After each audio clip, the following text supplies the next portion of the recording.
के बाड़े पार के जावैया खुलत बिया नैया के बाड़े पार के जावैया खुलत बिया नैया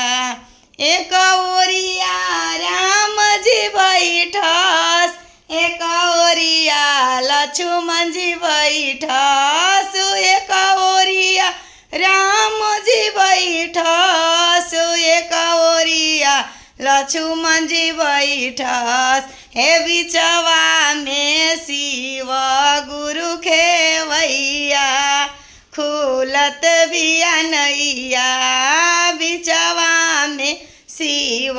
गुरु खेवैया खुलत बिया नैया